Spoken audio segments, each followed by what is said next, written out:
need to have some challenges, need to have some goals. Hello, hello. We have another episode with one person that, in my opinion, is spectacular. And you will see, wow, I think her mindset is unbelievable. And I love to have her here.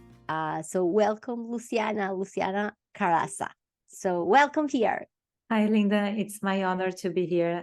So the first thing that I want to ask is, who's Luciana Caraça? I know that you are you have roots from Brazil, you have roots from Japan, and now I see you like you speak English very well. I was born and raised in São Paulo, Brazil, and I have roots in Japan because my grandfather was Japanese and my grandmother was born in Brazil, but from a Japanese family. So I think her native language was Japanese, and then she learned Portuguese. And I work for a company that is in the US, so all our meetings are in English.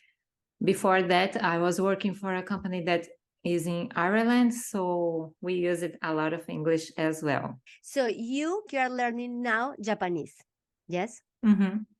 How difficult is that? Yeah, it's totally different because it's another alphabet. And the words are very different from Portuguese and from English. I am still learning by myself using Duolingo, using other online free platforms. And sometimes I ask my mother some tips because she learned Japanese when she was a child, and she remember very well. And sometimes I watch animes and try to understand what they are saying. But as it's another alphabet, there is another layer of learning. In English is the same alphabet as Portuguese, so I didn't need to learn to read again. And now in Japanese, I need to learn other three alphabets: katakana, hiragana, and kanji. Portugal, usually you use Portuguese, yes? Yeah, it's the same Portuguese than in Brazil?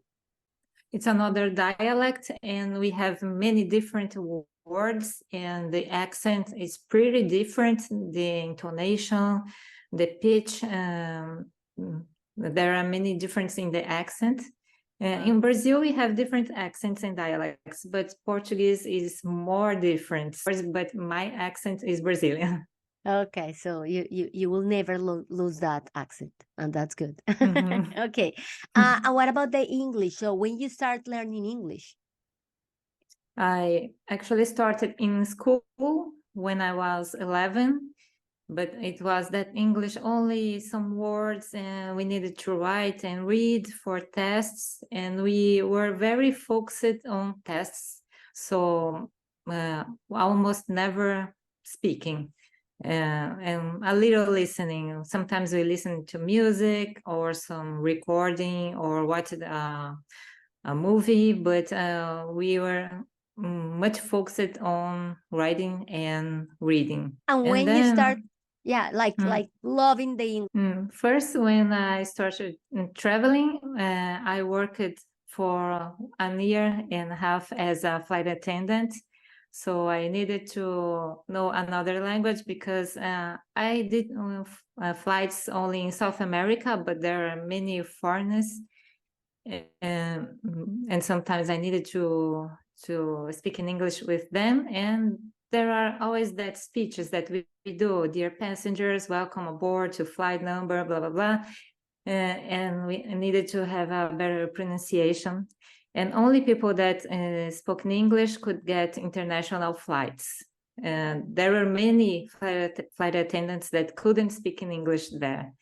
And the flights were never to the US or other English-speaking country, just South America. But they only let people that could speak English go to other countries. Yes, absolutely. So at that point, you start, hey, I want to learn English. I need to learn English. And how did you start learning English? My brother worked at English school because he noticed that English was important before than me. And he went to the US. He lived there for 8 months in an exchange program. And he went back and had a very good speaking skill, and he joined a school to teach. He became a teacher. And then I got a discount in that school, and I studied there for 1 year maybe. And the school wanted to motivate people to speak, but my colleagues didn't speak in English, and so everybody ended speaking in Portuguese in the class. Yeah, that usually that happen. Okay, and then I got back to the university. It's a University of São Paulo, and for the university we had a lot of texts in English, but again I just needed to read and write many academic papers, but almost never speak. when did you start like feeling like, hey, now I'm able to speak and my English is going to another level? Much later. I think all this time in the university I didn't really needed English, just Portuguese.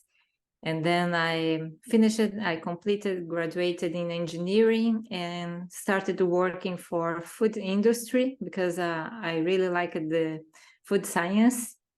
And just needed Portuguese. Sometimes I went to fairs and events, and there were people from outside, but I almost didn't talk to them. I could, it's a good networking, but I avoided, oh, they are speaking English. No, I will look for people that speak Portuguese to talk.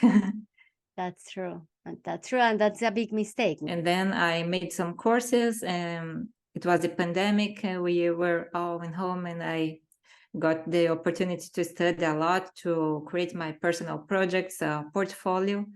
And there were many content in English, so I started my training my listening skills because I was a little rusty. I just watched Portuguese videos. And I started working for a Portuguese company, but then I saw that in tech, you have many other opportunities if you look abroad and if you have fluent in English. So then I noticed I need to improve this skill. And my husband gave me a tip. He said, oh, you are already good enough in design. Now you work on your English, that you are going to have much better opportunities. And then I started looking for courses or ways to improve. And on YouTube, I found a video of Hadar, a video of pronunciation. And I was really, wow, she is not a native speaker. This is incredible. Yeah, that's incredible. So I met Luciana at Hadar's program. Before that, I tried many AI, artificial intelligence apps to improve my pronunciation, but they weren't working on my confidence, on my mindset. And I saw that it's not working very well. Oh, I can improve on the pronunciation of the TH, but I still feel stuck when I need to talk in a meeting or in an interview. So, but do you have some apps or something that you can say, hey, work on this because this works? Like, I don't know, like in the beginning when I started teaching, I figured, and I said to my students in the beginning, Duolingo is good if you don't have anything else to do. But then I figured like, no, Duolingo is good. So it's another resource. The thing is like sometimes you need to combine different stuff to make it work. So I haven't tried Elsa, but I when you speak about AI, you get to one important point, and it's like you have many resources outside. English is not a pill. The AI is not a pill. Like AI, it's wonderful. It's one of the best tools that we can have right now. But we really need our skills. It's not just that. Yes. Yeah. That's and here I just want to start speaking about your mindset. So tell us a little bit of what do you do in your free time? Well, I start my day going to the gym. I like to start working out, and I practice CrossFit. So I think 9 years. Yeah, 9 years. Before that, I went to the gym to run or do some light workouts, but I learned to be a challenger. And I think I like to have challenges to accomplish and to be stimulated by that. And another thing is the community component, that we meet friends there and everybody is evolving together. So that helps to keep going even when it's raining, it's too cold, we are tired, not feeling well, but we want to go, we want to show up for our friends. Wow. Yeah. Wow. And what was the inspiration? What was the motivation that you had to start doing this, the CrossFit? I liked gymnastics.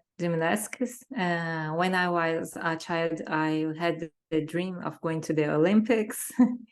And CrossFit has some gymnastic elements, and that's what called my attention to join, because I'm not the one of the strongest of the gym, and in competitions I don't do very well because of that. I don't lift very heavy weights, but I like the gymnastic component.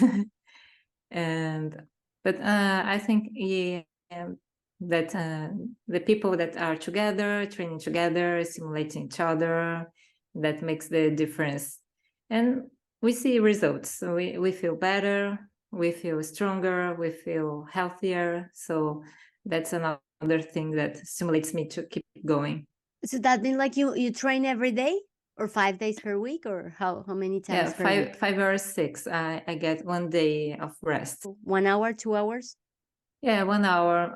Sometimes I had a phase that I stayed for 2 hours, but it's not sustainable to learn to set these limits to our workout or gym work and studying as well. Because sometimes we get so, I will be doing sprints and practicing the sound and then join a conversation group and then do another thing, and we practice for 4 hours and don't do anything else, and this is not sustainable. We need to set a limit.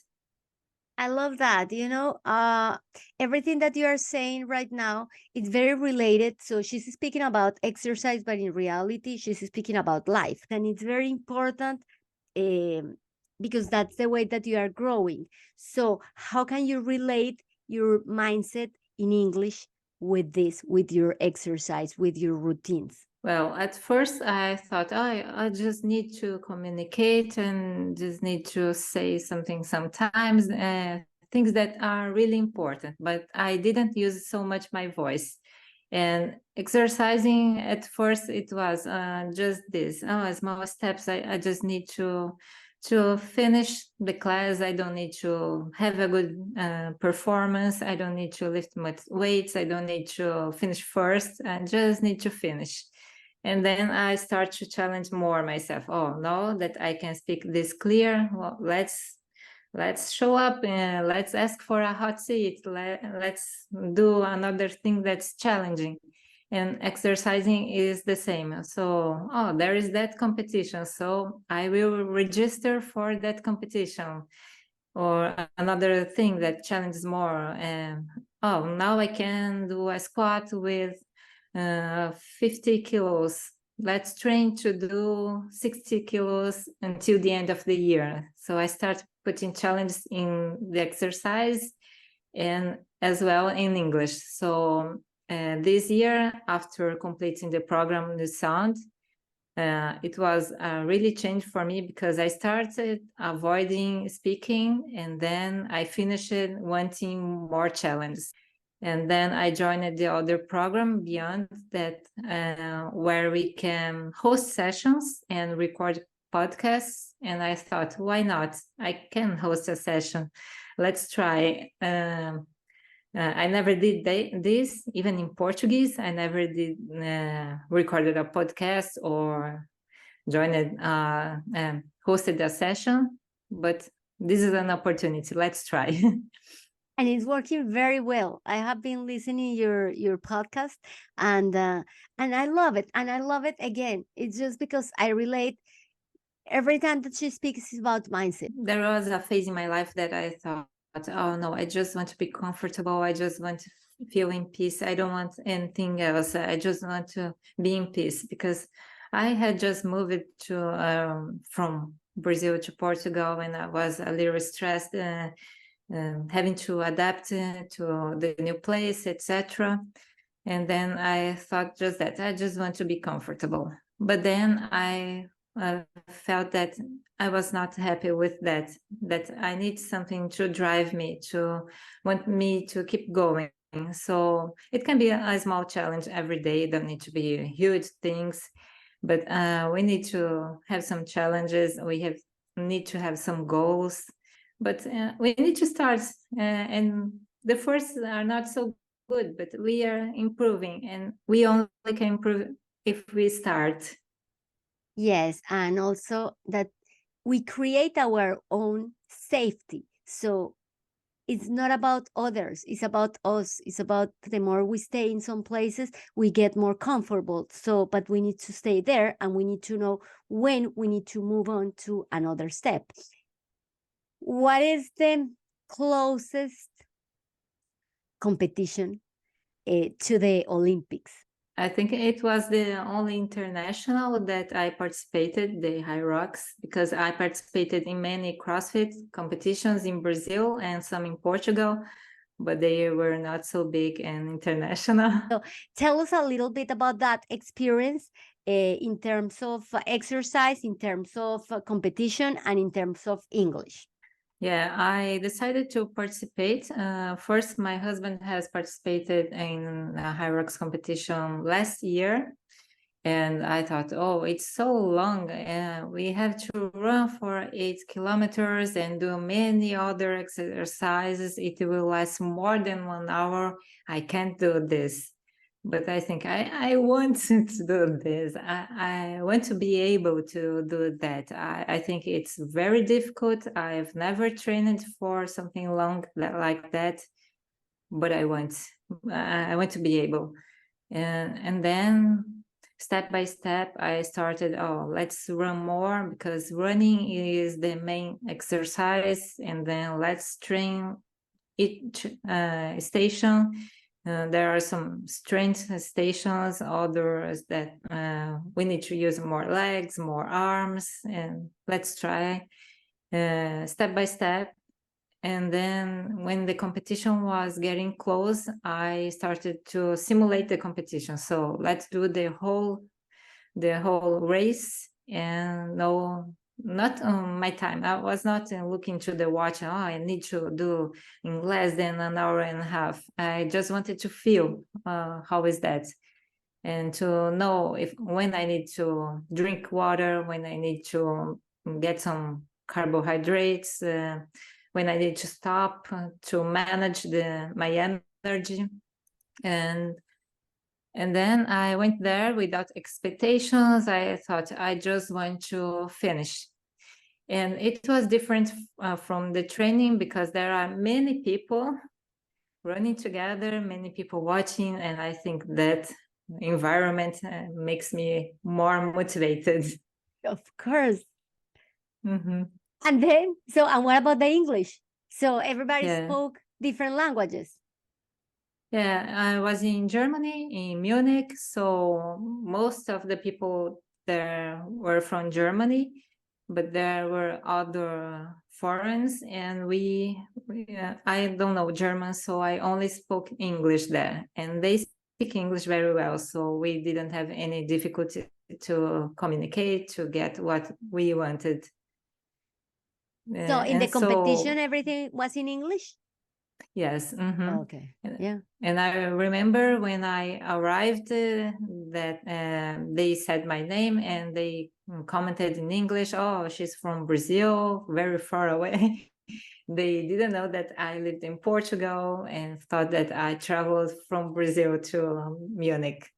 But everything there was written in English and German. We had signs in German, English, and the website was German and English. And so English was crucial for me to participate and to have a good time there. And I love that. And I love what you said, like the goal was to finish. Mm-hmm. And I think this is the first goal when we start doing something, when we start learning English, when we start doing something. The first thing is just to expose ourselves and finish the conversation, finish the class. What about strategies? What kind of strategies do you think people that want to improve their English needs to use? I started recording myself in videos, and I didn't have this habit before, even in Portuguese. I didn't like to watch myself in videos and to hear my voice. But I thought it was important because then I could see how I was moving my mouth, how was my sounds, and identify where I needed to improve. And it's good to like ourselves, like our voice, to get used to that. We start liking our voice when we hear it more.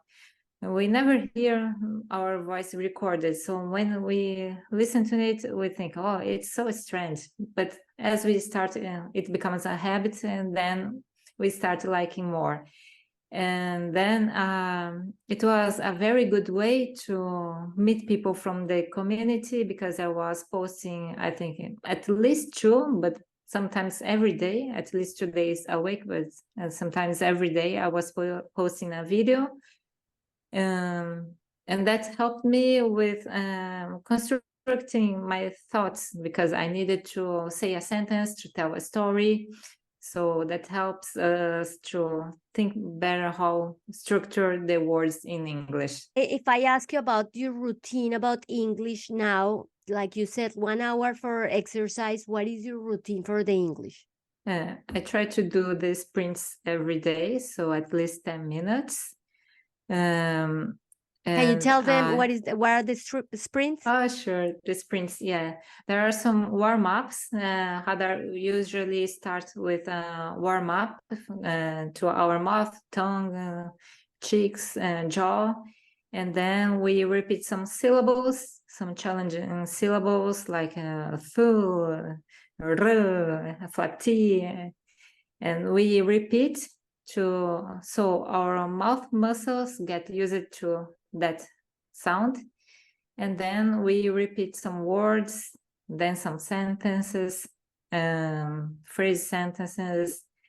It usually lasts 10 minutes, and it's very good to warm up to speaking in a day. It's like the gym, an exercise that, as in the gym, the exercise helps our body to move better. Then the sprints helps our mouth and everything that is related to speaking to move better and to flow. Mm-hmm. And then? And I usually want to join a conversation group. As I work in having meetings in English, then I speak English every day. It's not an intentional practice when we are in a work meeting, but it's a practice. It's a have to. Okay. Mm-hmm. Yeah. Okay. Yeah, because that's important. So to have the habit. So what are you working now in your English? I'm working in some sounds that I am having some difficulties.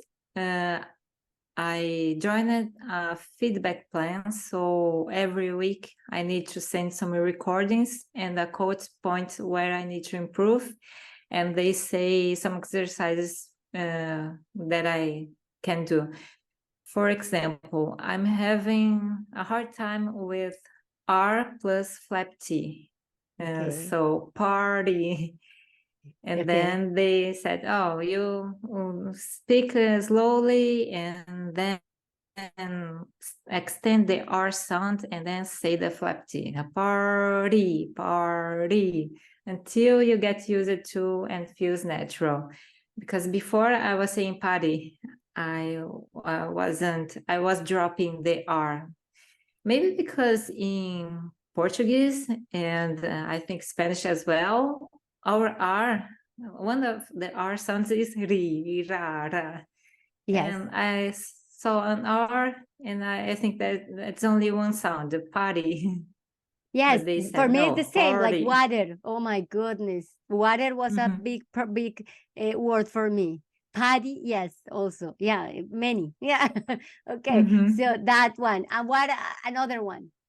That is Another difficult that is your challenge right now. TH plus R, so the number 3, I avoided to speak. I use it to point, like 3. And one thing that I do is I first say the R part, so re or row or roo, and then I add the TH. Re, 3, row, throw, roo, through. And what is easy for you? Because we need to easy? recognize the bad things, the hard things, and also the easy things. The easy thing in English, yes. Let me see. The L, I didn't know before about the L and the dark and light, but I think I got it soon. And this is because we Brazilians use it to replace the L with the W or U sound. We don't say Brazil, we say Brazil. Okay. But here in Portugal, it's different. They don't replace the L with U.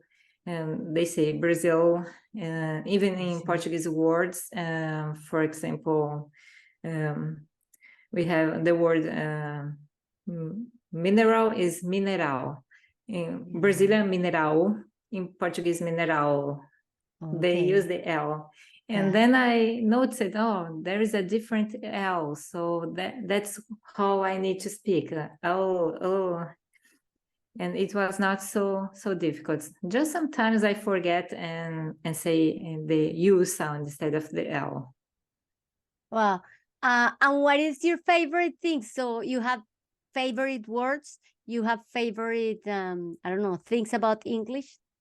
Is like a master key that opens doors everywhere and opens opportunities to meet people, to travel, to get better jobs. But about the work that I've been doing, I think the mindset part is the one that I like the most because it relates to English because it's communication. And before working on these skills, I defined myself, I am a person that don't speak so much. I prefer to write. I'm an introvert, so I won't speak so much. Let the extroverts to speak. And then I thought, no, I can speak. I can use my voice. Let's do this. I have something to say. So I will say, why not? We have only one life. Let's try. That's true. That's true. Absolutely. And English gave was freedom because we can speak at any place, at any time. We can say whatever we want to say, and that's important. Wow, I love. Do you like to read? Yes. What do you read? A lot. What do you read? I'm currently reading a book called Level Up. It's about mindset. Yeah. And it's about working on your identity, on your beliefs. And I think, I have many limiting beliefs that I need to work on. And I finished reading Permission to Speak. Oh, yeah. And now, this last month, I started studying finance. I want to know better how to deal with money and investment. That's great. And everything that you read or you research online, it's in English, or you combine stuff in Portuguese and in English? Nowadays, I search first in English, and if the information is local, is about the government, the things, bureaucracy from Portugal, then only in Portuguese. But I search first in English, and I love listening to podcasts. I think I listen to at least 2 hours a day, and Wow. every podcast is in English. Oh, that's great. And what kind of podcast? Mindset?